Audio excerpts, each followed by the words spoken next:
Hathaway तापत्रय विनाशाय श्रीकृष्णाय वयं नुमः। कृष्णं नारायणं वन्दे कृष्णं वन्दे व्रजप्रियं कृष्णं द्वैपायनं वन्दे कृष्णं वन्दे वृषासुतं। श्रीमद् भागवत महापुराण का प्रथम स्कंद जो कि अधिकारी स्कंद है वो हमने पूर्ण कर लिया था। इसमें मूल रूप से परीक्षित के वंश की परिवार की अधिकारिता बताई गई है, क्योंकि अधिकारिता भी वंश परंपरा से भी आती है। केवल व्यक्ति जब तक वंश उसका उस वंश में वैसे संस्कार नहीं होंगे, जो कहते हैं ना डीएनए से जो संस्कार आ रहे हैं, तो वंश परंपरा से जो संस्कार आते हैं वही वही फिर अधिकारिता का निर्माण करते हैं। तो ये दिखाया गया कि परीक्षित कितना अधिकारी है, और परीक्षित के परिवार में माता जी, दादी जी, परदादी जी और पितृपक्ष की तरफ से अभिमन्यु का तो ज्यादा विशेष उसमें नहीं रहा, लेकिन दादाजी और दादाजी सारे पांचों पांडव दादाजी हो गए, भीष्म पितामह जी, इन सब की योग्यता, अधिकारिता, भक्ति, वैराग्य की अंत समय में कैसे पांडव लोग भी जब सुना कि भगवान स्वधाम गमन कर गए तो पांडव लोग भी स्वर्गारोहण के लिए निकल गए वैराग्य को धारण करके। तो ये सारी चीजें अधिकारित स्कंद में बताई गई है। और अंत समय में जब परीक्षित को श्राप लगा तो राजा परीक्षित भी राजमहल को, सुख सुविधाओं को, भोग विलास को, राज्य को तिनके की तरह त्याग के और गंगा जी के तट पे आके बैठ गए। और वहीं पे सारे साधु महात्मा, संत महात्मा आ गए, और उनके उपरांत फिर सुखदेव जी आए और परीक्षित ने 6 प्रश्न किए सुखदेव जी से कि मरणासन पुरुष को क्या करना चाहिए, मनुष्य मात्र को या जीव मात्र को अपने चित्त की शुद्धि के लिए क्या करना चाहिए। कैसे? 2 तरह के रास्ते होते हैं, एक तो श्रेयस, एक प्रेयस।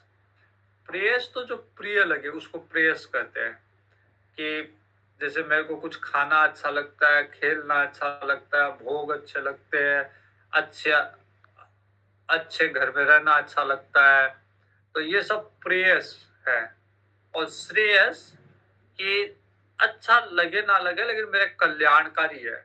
अब भगवान की कथा सुनना, सत्संग में जाना, गीता पढ़ना, रामायण पढ़ना, भले ही अच्छा ना लगे, शुरू में नहीं लगता, लेकिन ये श्रेयस है, ये कल्याण का मार्ग प्रशस्त करने वाले हैं। तो परीक्षित का प्रश्न है कि श्रेयस मार्ग क्या है मनुष्य मात्र के लिए, क्या उसका अल्टीमेट गुड अंग्रेजी में कहें तो उसको अधिकतम उसका कल्याण किस मार्ग से होगा, ये बताइए। तीसरा प्रश्न है कि अगर श्रवण करे, जप करे, स्मरण करें तो किसका करें, किसका श्रवण, जप, स्मरण, भजन करना चाहिए, किसको याद करना चाहिए, किसका जप करना चाहिए, किसका श्रवण करना चाहिए, किसका भजन करना चाहिए। चौथा प्रश्न है किसका त्याग करे, किसका भजन ना करे, किसका त्याग करे। और 5वां प्रश्न जीव जगत और ईश्वर के बारे में। और 6ठा प्रश्न है, क्योंकि जो भी आध्यात्म का विषय है वो इन तीनों के इर्द गिर्द ही रहता है, जीव जगत और ईश्वर। क्योंकि जीव सबसे पहले अपने आप को देखता कि मैं कौन हूँ, तो फिर वो देखता कि आसपास जो भी मेरे आसपास दिखते हैं प्राणी, वो मेरे जैसे कोई ना कोई जीव है। अलग अलग शरीर भले ही है उनका, अलग अलग योनि भले ही है, लेकिन है मेरे जैसे जीव। तो सबसे पहले जीव अपने आप को देखता है। तो जीव अध्यात्म का मूल विषय है। फिर जगत को देखता, वो देखता है कि जीवों के अलावा भी जगत है। केवल ऐसा नहीं है कि जीव ही जीव दिख रहा है, उसको जीव के अलावा जगत दिखता है। जीव के अलावा पृथ्वी दिखती है, पहाड़ दिखते हैं, नदियां दिखती है, आकाश दिखता है, तारे दिखते हैं। तो एक तरफ जीव, एक तरफ जगत। जगत को देख के वो जगत के निर्माता को, जिसने जगत बनाया, उसका ध्यान करता है कि ये जगत जो बना हुआ है, ये बड़े बड़े पहाड़, बड़ी बड़ी नदियां, ये तारे, आसमान, ये पेड़ पौधे, तो उसको लगता है कि मैंने नहीं बनाया, और उसको लगता है मेरे आसपास और किसी ने भी नहीं बनाया। तो जरूर इसको बनाने वाला कोई रहा होगा, उसका नाम दे दिया ईश्वर, जिसको सामान्य व्यक्ति नहीं देख पाता, उसकी अनुभूति में नहीं आता, लेकिन कार्य को देख के कारण का अनुमान लगा सकता है व्यक्ति। जैसे अगर बहुत बड़ा बंगला देखा तो हमने कार्य देखा, उसको देख के हम ये अनुमान लगा सकते हैं कि जरूर इसमें रहने वाला कोई व्यक्ति धनवान होगा। तो कार्य देखा, कार्य देख के हमने अनुमान लगाया कि कारण जो है, इसका मालिक जो है वो धनवान होगा, पैसे वाला होगा। कोई संस्कारित बच्चा होता है तो उसको देख के अनुमान लगा सकते हैं इसका परिवार भी संस्कारित होगा। या कोई बच्चा अच्छा संस्कारवान है तो लगता है कि अच्छी स्कूल में पढ़ा हुआ होगा, अच्छे गुरुकुल में पढ़ा हुआ होगा। तो कार्य को देख के जैसे कारण का पता लगाया जा सकता है, तो व्यक्ति ने भी जब संसार को देखा तो उसको लगा कि इसको बनाने वाला, निर्माण करने वाला कोई ईश्वर है, क्योंकि ये सामान्य जीवों के बस की बात नहीं है ऐसे निर्माण करना। तो जीव, जगत और ईश्वर के बारे में प्रश्न है। और छठा प्रश्न है,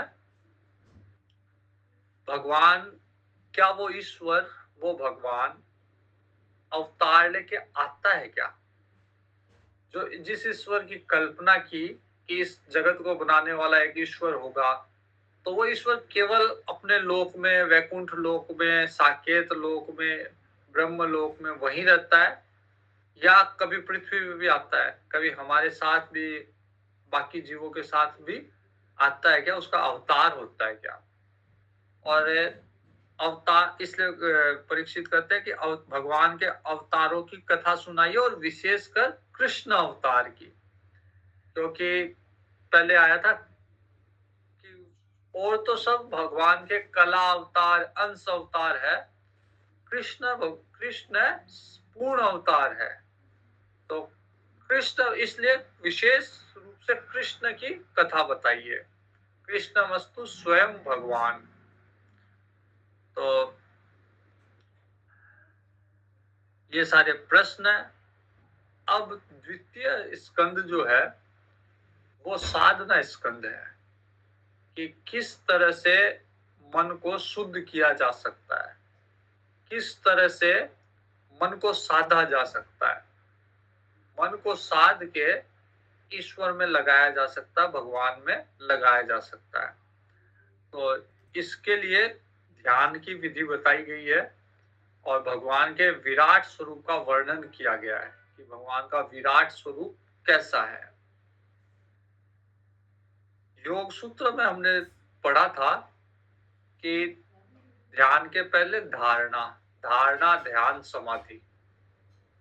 तो जैसे योग सूत्र में सिद्धांत दिए हुए थे, सारे के सारे सिद्धांत यहाँ पे भी है कि पहले यम नियम होगा, यम नियम के बाद में, कल अमित जी पूछ रहे थे कि कैसे अधिकारिता प्राप्त की जाए, अर्जन किया जाए अधिकारिता का।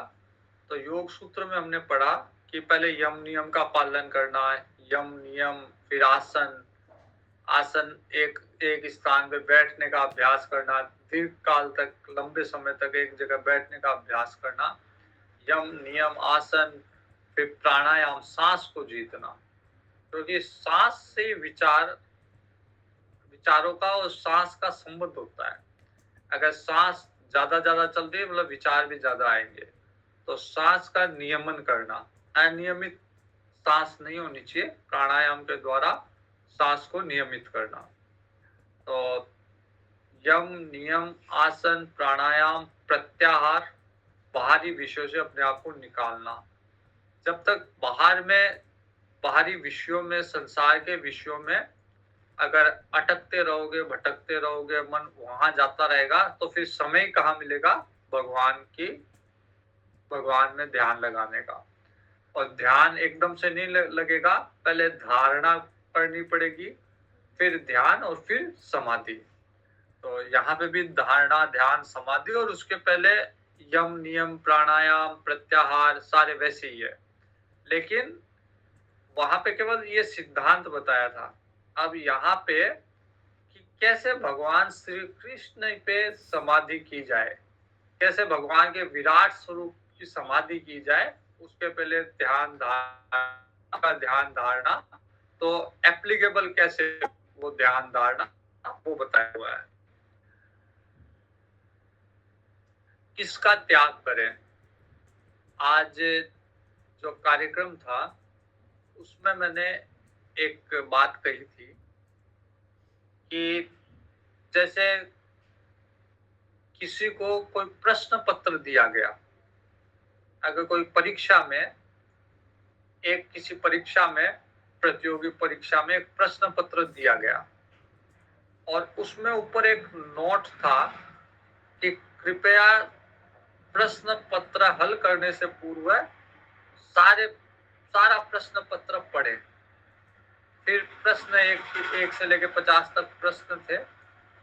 तो अधिकतर लोगों ने क्या किया कि उसको पढ़ा नहीं पूरा और उसको पढ़े बिना प्रश्न पत्र का हल करने के लिए लग गए। तो आधा घंटा पूरा हो गया, किसी के 15 प्रश्न हल हुए, किसी के 20 हुए, किसी के 25 हुए, किसी के 30 हुए। जब परीक्षा हॉल से बाहर आए तो सब असंतुष्ट थे। सबको लगा कि हमने पूरा परीक्षा पत्र नहीं कर पाए, पूरा उत्तर नहीं लिख पाए हम। एक बालक था, वो संतुष्ट था। उसने कहा मैंने पूरा परीक्षा पत्र कर दिया। तो उन्होंने कहा समय तो इतना था ही नहीं कि कैसे कर दिया, 50 प्रश्नों का उत्तर हो ही नहीं सकता आधा घंटा में। तो उसने कहा 50 का करना ही नहीं था, केवल 5 का करना था। उन्होंने कहा ऐसा तो नहीं था, प्रश्न तो 50 थे। बालक कहता है कि ऊपर लिखा हुआ था कृपया सारा प्रश्न पत्र पढ़े, और नीचे लिखा हुआ था लास्ट में सारे प्रश्नों के बाद में कि कृपया अंतिम 5 प्रश्न ही करें। तो इसका मतलब बहुत सारी चीजें थी वो त्यागने योग्य थी, मतलब 45 जो चीजें थी वो त्यागने योग्य थी। लेकिन क्योंकि हमने ध्यान से उस नोट का पालन नहीं किया, उस निर्देश का पालन नहीं किया, इसलिए व्यर्थ के प्रश्नों का हल करने में लग गए, जबकि करने लास्ट के 5 ही थे। तो जीवन भी ऐसा ही है। जीवन में अगर जीवन जीने के पहले हम भगवत गीता, रामायण, भागवत आदि ग्रंथ नहीं पढ़ेंगे तो व्यर्थ की चीजों में उलझ के रह जाएंगे। और जो करने योग्य है, जिसे करने के लिए कहा गया है, वो नहीं कर पाएंगे। इसलिए एक प्रश्न ये भी है कि किसका त्याग करें। मतलब जो अनावश्यक है, जिसको करने से मतलब नहीं है, उसका त्याग, उसको छोड़ दो, उसका त्याग कर दो। उसमें अगर उलझ जाओगे तो जो करने योग्य है वो नहीं कर पाओगे। तो परीक्षित के 6 प्रश्न हैं और उसके उत्तर में भगवान सबसे पहले ध्यान की विधि बताते हैं। सुखदेव जी बता रहे हैं, वरीयानेश ते प्रश्न कृतो लोकम हितम निप आत्मविद सम्मत पुंसाम श्रोतव्यादिषु यः परः। सुखदेव जी कहते हैं, परीक्षित ये प्रश्न तुमने तुम्हारे लिए नहीं किए बल्कि लोक हित में किए। इसका लाभ केवल तुमको नहीं मिलेगा बल्कि आम जनता को मिलेगा, सबको मिलेगा, आम लोग को, आम जन को मिलेगा। इसलिए ये प्रश्न लोकहित के प्रश्न है और बहुत उत्तम प्रश्न है।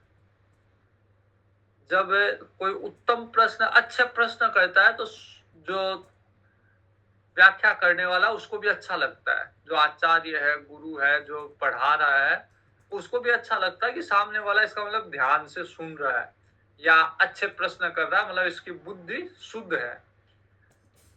सामने वाले को पता चल जाता है कि किसकी बुद्धि कुतर्क वाली है और किसी की बुद्धि शुद्ध है। तो प्रश्न कैसे कर रहा है ये देख के पता चल जाता है कि इसकी बुद्धि उलझी हुई है, कुतर्क वाली है, या इसकी बुद्धि शुद्ध हो गई। और भगवान सुखदेव जी कहते हैं कि तुम्हारा जो प्रश्न है तुम्हारे, वो लोकहित में है और बहुत ही उत्तम प्रश्न है।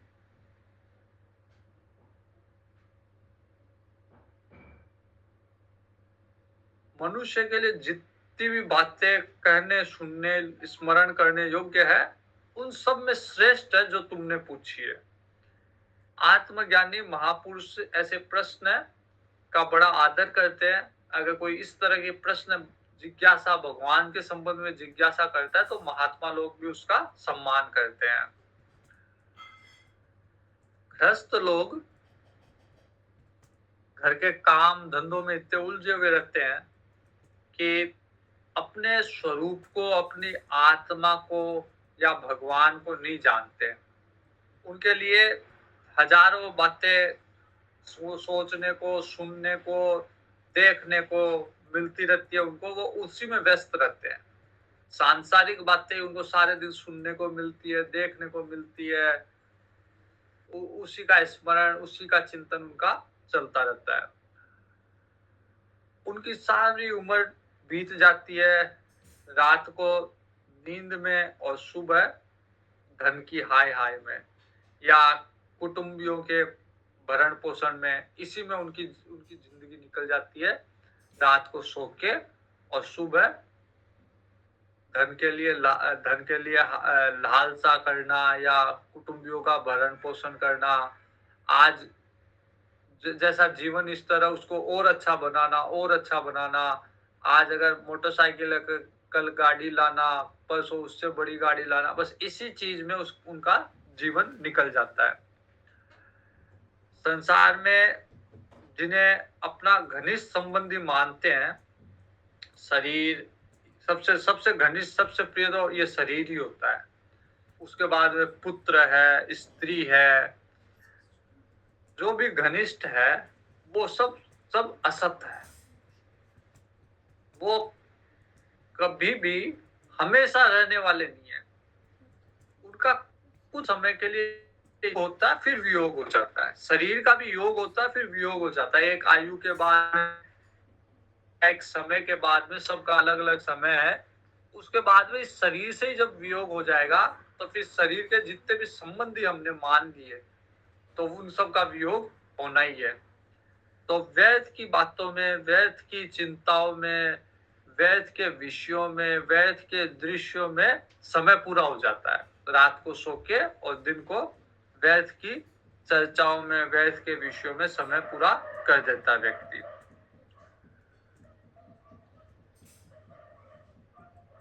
वो ये नहीं समझ पाता कि काल का ग्रास बना हुआ है, कब काल अपने जबाड़े बंद कर लेगा और हम उसमें पिस जाएंगे, ये उसके मन में नहीं आता। इतना उलझा हुआ रहता है, इतना तन्मय रहता उन विषयों से, उन बातों से, कि वो भूल गया कि काल के ग्रास बने हुए हैं हम लोग सब। इसलिए परीक्षित जो अभय पद को प्राप्त करना चाहता है, जो इस काल से छुटकारा पाना चाहता है, जो जीवन मरण से छुटकारा पाना चाहता है, जो जीवन की वासनाओं से, जीवन के कामनाओं से, जीवन के सुख दुख से, मान अपमान से, इनसे ऊपर उठना चाहता है, इनसे छुटकारा पाना चाहता है, उसे सर्वात्मा सर्वशक्तिमान भगवान श्री कृष्ण की लीलाएं सुनना चाहिए, कीर्तन करना चाहिए, स्मरण करना चाहिए। मनुष्य का जन्म इतना ही है, इतना ही उसका लाभ है कि ज्ञान से, भक्ति से या अपने धर्म के पालन से ऐसा बना ले जीवन को कि मृत्यु के समय भगवान का अवश्य स्मरण हो जाए, स्मृति हो जाए भगवान की। बस यही जीवन का लाभ है कि जीवन को इस तरह से जिए कि मृत्यु के समय भगवान याद आए। अगर मृत्यु के समय संसार याद आएगा, संसार में वासना रहेगी, तो फिर जन्म लेना पड़ेगा। इसलिए मृत्यु के समय भगवान याद आए, उसके लिए पहले से उसकी व्यवस्था, पहले से उसकी तैयारी करनी पड़ेगी। अगर पहले से तैयारी नहीं की तो मृत्यु के समय वही चीज आएगी जिसके संस्कार है। एक माताजी थी, काफी वृद्ध अवस्था में थी माताजी। उनको पैसे का थोड़ा लालच रहा होगा, पता नहीं मेरे को पहले का जीवन उनका, लेकिन अंत समय में उनमें पैसे की बहुत लालसा बढ़ गई। अंत समय जब उनका आया, 90 के ऊपर की थी माताजी, तो अंत समय में उनको बोला कोई भी आता उससे पैसे मांगती, तो उनको लगता है कि बस कैसे भी मेरे को पैसे मिले। तो उनका एक दोस्त है, उसने सोचा कि नानी जी है, अब अंत समय है नानी जी का, नानी जी को पैसे चाहिए। उसने क्या किया कि नकली नोट की गड्डियां, जो बाजार में बच्चे खेलते हैं नकली नोट वाली गड्डी, वो लाके रख दी और थोड़ी देर में नानी जी के पास जाता और 2000 के दो नोट, नकली नोट दे देता नानी जी को। वास्तविक घटना है ये। नानी जी बड़ी प्रसन्न होती लेके, नानी जी को लगता कि मेरे को धन मिल रहा है और उनको लेके रख लेती। फिर थोड़ी देर बाद फिर वो आता तो नानी जी या तो एकदम बीमार हालत में एकदम पड़ी रहती खाट में, और जैसे देखती कि वो आ गया वो पैसे देगा, बैठ जाती और बैठ के उसका इंतजार करती कि वो आएगा, वो पैसे देगा। फिर पैसे देता तो फिर उसको खूब आशीर्वाद देती। तो अब वो नानी जी ने इकट्ठा क्या किया, कागज के टुकड़े, लेकिन क्योंकि उनकी लालसा थी इसलिए अंत समय में उनकी इच्छा थी कि मैं पैसे मिले मेरे को, और कागज के टुकड़े इकट्ठे करके अपना जीवन व्यर्थ कर लिया उन्होंने। तो हम लोग भी यही कर रहे हैं, अपनी लालसा के कारण संसार में जो कुछ इकट्ठा कर रहे हैं वो एक तरह से कागज के टुकड़े ही है। क्योंकि ये जो भारत सरकार के ये जो नोट है ये आगे नहीं चलने वाले। ये जैसे नोटबंदी के समय सरकार ने कह दिया था कि ये नोट नहीं चलेंगे, सरकार कह देती है कि 500 के नोट नहीं चलेंगे, 1000 के नोट नहीं चलेंगे, तो फिर वो कागज के टुकड़े ही है। अगर आज मोदी जी आके कह दे टीवी में कि कल से 2000 के नोट नहीं चलेंगे, तो फिर जो 2000 के नोट है वो कागज के टुकड़े है, बैंक में बदला लो, समय सीमा पे रह जाए तो कागज के टुकड़े। कईयों के पास अभी भी पुराने वाले 500 के नोट वो है, तो वो कागज के टुकड़े, उनकी कोई उनसे कोई सामान नहीं देगा। वैसे ही यहाँ के जितने भी संबंध है, जितनी भी संपत्ति है, जितने भी जिनको हम अपना कहते हैं, यहाँ तक कि ये शरीर, ये सब कोई काम नहीं देगा आगे। इसलिए जीवन को इस तरह जीना कि अंतिम समय में भगवान का स्मरण हो जाए। तो उसी भगवान की लीला, श्रवण, कीर्तन, उसमें मन लगाना कि अंतिम समय में वो याद आ जाए। जो निर्गुण रूप से स्थित है और विधि निषेध मर्यादा को लांघ चुके हैं। वेद जो है, वेद कुछ काम करने को कहते हैं, कुछ काम नहीं करने को कहते हैं, रोकते हैं। तो जो करने को कहते हैं वो तो विधि है कि ये विधि है, इस तरह से काम करो, ये काम करो। और जिसको मना करते वो निषेध है कि ऐसा नहीं करना। अंग्रेजी में कहते हैं does not to does not does, तो जो करना है और जो नहीं करना। लेकिन जो सिद्ध महात्मा है उनके लिए वेद भी विधि निषेध नहीं लगाते। वेद कहते हैं कि हम नहीं बताएंगे कि आपको क्या करना चाहिए क्या नहीं करना चाहिए, आप जो कर लो, जो सिद्ध महात्मा है आप जो कर लो वही विधि है। मतलब हम हमारी तरफ से हम कोई निर्देश नहीं दे सकते, लेकिन आपका जो आचरण होगा वही वही विधि होगा। तो ऐसे जो इस कोटि के बड़े बड़े ऋषि मुनि हैं जिनको वेद भी अनुशासन नहीं दे सकता, वो जो उनके जो कार्य, क्योंकि वो इतने शुद्ध हो गए, उनका अंतःकरण इतना शुद्ध हो गया कि अब उनसे निषेध कार्य कोई होगा ही नहीं, निषिद्ध कार्य कुछ होगा ही नहीं। वो जो कर लेंगे, वेद भले ही गलत कर दे लेकिन उनके कार्य कभी गलत नहीं होंगे। तो ऐसे महात्मा भी भगवान की कथा सुनने में उनको भी रस आता है। मतलब इतने ऊपर उठ गए, निर्गुण स्वरूप में स्थित है भगवान के, लेकिन फिर भी भगवान की सगुण साकार स्वरूप की कथा वो सुनते महात्मा लोग।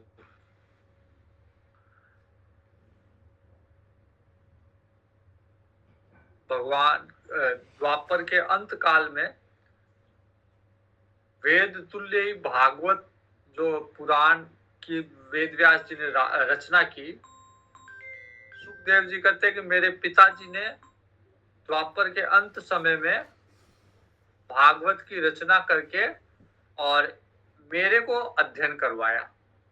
तो सुखदेव जी को भागवत जी अपने पिता वेद व्यास जी से प्राप्त हुई, और मेरी निर्गुण स्वरूप में परमात्मा में निष्ठा थी, क्योंकि सुखदेव जी जन्म से ही ब्रह्मरात बोलते सुखदेव जी को, गर्भ से निकल नहीं रहे थे क्योंकि अंदर ब्रह्म में निष्ठ थे, ब्रह्म के दर्शन कर रहे थे।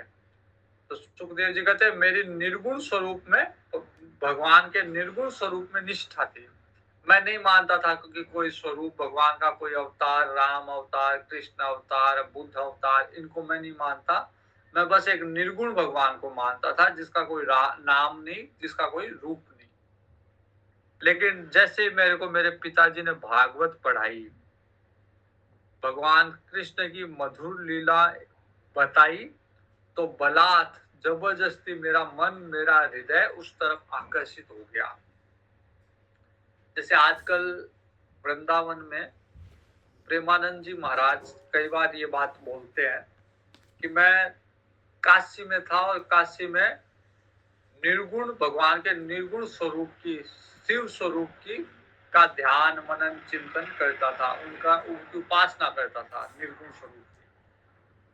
लेकिन फिर भगवान शिव की कृपा से रास में प्रवेश हुआ और जैसे बलात् मन रास में भगवान के सगुण स्वरूप में कृष्ण भगवान राधा रानी में लग गया।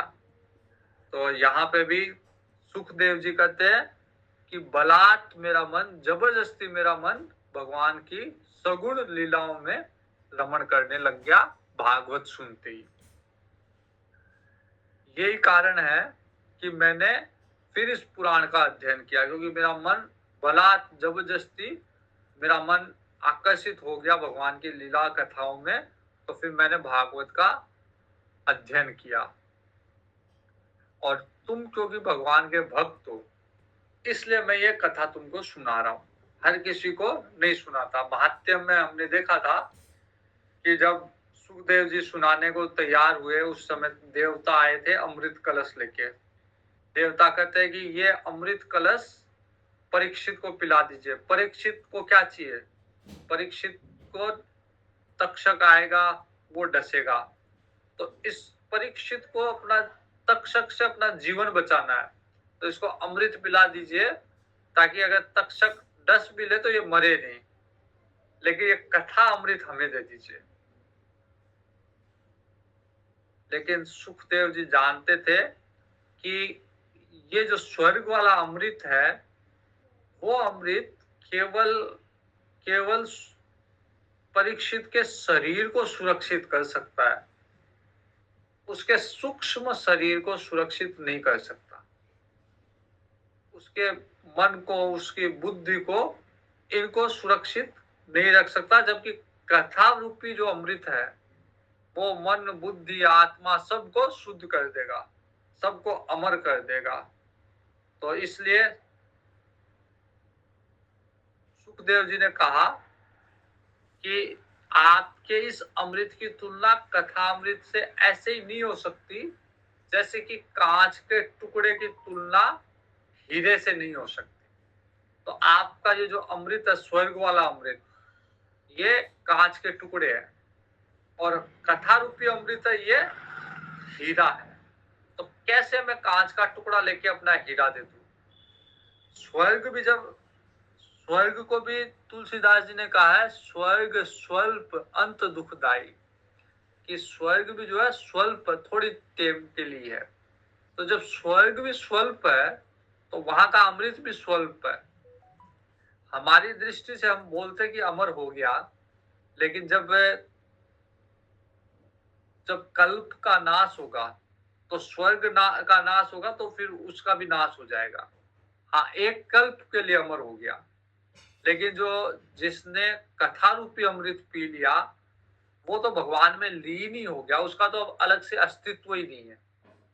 तो वो तो भगवान अमर है तो वो भी अमर हो गया। तो कथा रूपी अमृत जो है वो बड़ा है। तो सुखदेव जी कहते हैं कि मैं इसलिए सुना रहा हूं क्योंकि तुम में श्रद्धा है। देवताओं में देवता व्यापार करने लग गए, विनिमय करने लग गए, इसलिए मैंने उनको कथा नहीं सुनाई। वही देवता अगर श्रद्धा से आते तो मैं उनको भी कथा सुनाता, लेकिन वो विनिमय की भावना से, व्यापार की भावना से आए थे, इसलिए मैंने उनको मना कर दिया।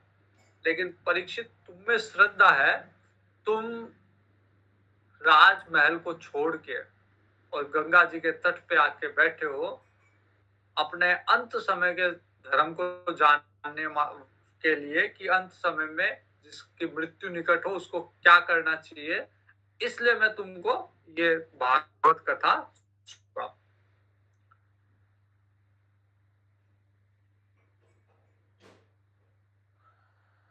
तो भागवत कथा सुनने से लाभ क्या होता है? चित्त शुद्ध होता है, मन शुद्ध होता है। उसके शुद्ध चित्त से भगवान श्री कृष्ण के चरण में अनन्य प्रेम शीघ्र ही उसको उत्पन्न हो जाता है उसके चित्त में। तो भागवत कथा सुनने से व्यक्ति का चित्त शुद्ध होगा, मन शुद्ध होगा, और मन शुद्ध होते ही भगवान का प्रेम, भगवान का अनन्य प्रेम उत्पन्न होगा। जो लोग लोक और परलोक किसी भी वस्तु की इच्छा रखते हैं, चाहे इस लोक में चाहे परलोक में, कई को इच्छा होती है कि भगवान यहाँ पे तो जैसा बीता वैसा बीता, आगे तो स्वर्ग देना, मतलब स्वर्ग में सारी सुख सुविधा, नाच गाने, अप्सराएं नाच रही है, कभी मेनका कभी रंबा, ये सारी अप्सराएं वहां पे है, तो ऐसा देना। कई जैसे मरने के बाद में लिखते हैं ना स्वर्गवासी, तो वो कल्पना करते हैं कि हमारे पिताजी या हमारी माताजी स्वर्गवासी है, मतलब स्वर्ग में गए होंगे। स्वर्ग में गए होंगे मतलब स्वर्ग के सुख भोग रहे होंगे। तो जो भी संसार की या अन्य किसी लोक की भोगने की इच्छा रखता है, भोगने का भाव रखता है, उसको सुख नहीं मिलता, उसको बल्कि दुख ही मिलता है। कहीं पे भी ऐसा नहीं हो सकता कि सुख ही मिले। जिसको कहते हैं ना, सातों सुख किसी के पास नहीं होते, कुछ ना कुछ कमी हो ही जाती है। और अगर उसको लगता है सातों सुख है, तो अंत में जब वो सुख से बिछुड़ना होता है तो वो ज्यादा दुख का कारण है। तो इसलिए सातों सुख हर समय किसी के पास नहीं हो सकते। तो जो सुख आज हम जिसको सुख समझ रहे हैं, कल वही दुख बन जाता है। परीक्षित को कह रहे हैं सुखदेव जी कि इस संसार में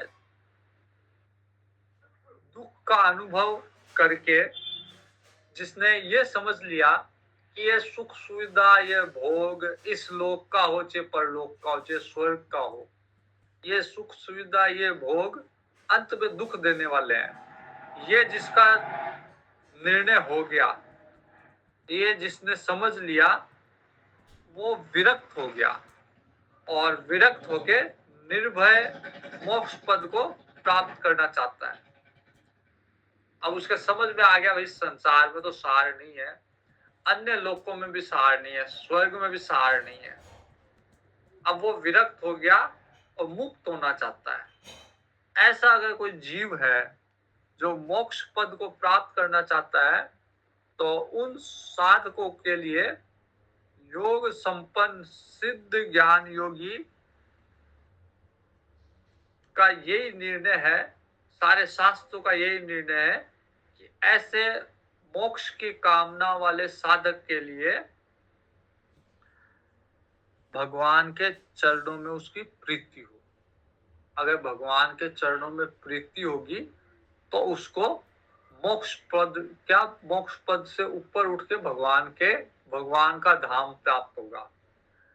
तो सावधानी पूर्वक, ज्ञान पूर्वक अगर एक घड़ी भी उसने सत्संगियों के साथ बिता दी, भगवान के भक्तों के साथ बिता दी, तो वो उसको मोक्ष पद प्रदान कर देगी। अगर उसने असावधानी पूर्वक पूरा जीवन व्यतीत कर दिया तो पूरे जीवन का भी कोई लाभ नहीं है। लेकिन एक क्षण भी अगर उसने कोई सत्संग सुन लिया सावधानी पूर्वक, तो वो उसको मुक्त करवाने की क्षमता रखती है। तो जो मुमुक्षु है, जिनको मोक्ष की इच्छा है, उनको सत्संग सुनना चाहिए, भगवान की कथा सुननी चाहिए। और ये नहीं समझना चाहिए, राजा परीक्षित बोल रहे हैं कि मेरे पास 7 ही दिन बचे हैं, तो 7 दिन नहीं, अगर मुक्त होना होता है किसी व्यक्ति को तो एक क्षण में भी मुक्त हो सकता है। 7 दिन तो बहुत बड़ी बात है। इसका एक उदाहरण है खटवांग राजा। तो राज ऋषि खटवांग थे जो एक क्षण में मुक्त हो गए थे। जैसे अगर किसी कुएं में अंधेरा है और 1000 साल से अंधेरा है, 1000 साल हो गए कुएं को बने हुए, जब से बना तब से अंधेरा है, उसमें कभी उसमें प्रकाश हुआ ही नहीं। अब उसको प्रकाशित होने में कितना समय लगेगा? 1000 साल से अंधेरे में है, तो क्या उसको 1000 साल और लगेंगे प्रकाशित होने में? ना, उसको एक क्षण लगेगा। केवल वहां पे कोई प्रकाश की व्यवस्था, कोई दीपक जला दो, कोई टॉर्च रख दो, कोई इमरजेंसी लाइट रख दो, कोई बल्ब जला दो, तो जैसे ही बल्ब का बटन जलाओगे वो प्रकाशित हो जाएगा। 1000 साल से अंधकार में, इसका मतलब ये नहीं कि 1000 साल उसको प्रकाश के लिए चाहिए। एक क्षण में भी उसका अंधकार दूर हो सकता, प्रकाश हो सकता है। वैसे ही व्यक्ति 1000 साल से चाहिए अज्ञान में हो, 1000 साल से वो अंधकार में हो, 1000 जन्मों से अंधकार में अज्ञान में हो, लेकिन एक क्षण में ज्ञान हो सकता है उसको। जितने भी पाप हो उसके, जैसे रुई का ढेर लगा हुआ है, कचरे का ढेर लगा हुआ है, सालों के साल हो गए, हजारों साल से इकट्ठा, तो सारे पाप इकट्ठा हो रहे हैं उसके कचरे के ढेर के रूप में। अब उनको नष्ट करने के लिए क्या करना है? वापस उतने ही साल थोड़ने लगते हैं। एक तिली दिखाओ, थोड़ा सा केरोसिन डालो, एक तिली दिखाओ, सब भस्म हो जाएंगे, तुरंत भस्म हो जाएंगे। फिर उनको 1000 वर्ष नहीं चाहिए नष्ट होने में। तो वैसे ही ज्ञान भी एक क्षण में प्राप्त किया जा सकता है। और सुखदेव जी कहते हैं, राजा परीक्षित, तुम्हारे पास तो 7 दिन है, तुमको तो श्राप मिला है कि 7वें दिन तक्षक आएगा। तो ये एक तरह से श्राप नहीं, ये वरदान है, क्योंकि अब ये तक्षक भी 7वें दिन ही आएगा, 7 दिन के अंदर नहीं आएगा। 6ठे दिन, 5वें दिन, चौथे दिन, तीसरे दिन, पहले दिन ऐसे नहीं आएगा। अब वो 7वें दिन ही आएगा। इसका मतलब 7 दिन सुरक्षित है। और किसी का तो सुखदेव जी कहते हैं मेरे खुद का ही पता नहीं कि मैं अगले क्षण रहूंगा या नहीं रहूंगा, लेकिन तुम्हारी गारंटी होगी तुम 7 दिन रहोगे ही रहोगे। तो 7 दिन में तुम अपने परम कल्याण के लिए जो कुछ करना चाहते हो वो सब कर सकते हो। इतना समय है, इतना पर्याप्त समय है 7 दिन कि अपना कल्याण उस 7 दिन में कर सकते हो। तो मृत्यु के समय, मृत्यु जब सामने आए तो व्यक्ति को घबराना नहीं चाहिए। उसे वैराग्य के शस्त्र से शरीर और उससे संबंध रखने वाले के प्रति ममता काट डालनी चाहिए। उसको ये समझना चाहिए अब मेरा मृत्यु काल है, अब संसार छूटना ही है, तो उसको इस शरीर में ममता नहीं रखनी चाहिए कि मेरे को इस शरीर को बचा के रखना है। नहीं, अब तो इसको छोड़ना है।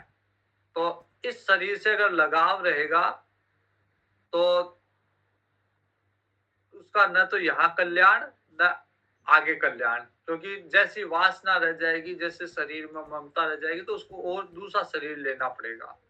इसलिए अंत समय में न शरीर में वैराग्य रूपी शस्त्र से, गीता जी में कहा गया है असंग शस्त्रेण दृढ़ेन छित्त्वा, असंग रूपी शस्त्र से, वैराग्य रूपी शस्त्र से सारे संबंध अपने काट डालने चाहिए। रामचरितमानस में एक चौपाई है,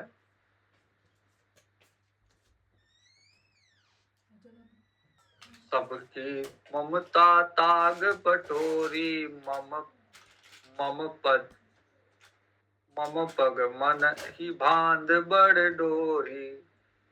कि जितनी भी ममता है, जितनी भी हमने आसक्तियां फैला रखी है, अलग अलग डोरियां उसकी, कोई डोरी पुत्र में, कोई डोरी पत्नी में, कोई डोरी घर में, कोई डोरी संपत्ति में, उनको सबको इकट्ठा करके उनका एक बड़ा रस्सा बना के, सब डोरियों को मिला के बड़ा रस्सा बना के केवल एक भगवान के चरणों में बांध दो।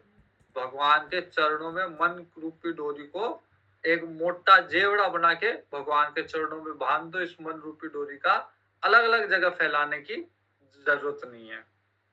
तो भगवान कहते कि जितनी भी फैला रखी है उसको असंग शस्त्र से दृढ़ता से काट डालो और अंत समय में केवल मेरे में ही ध्यान रखो।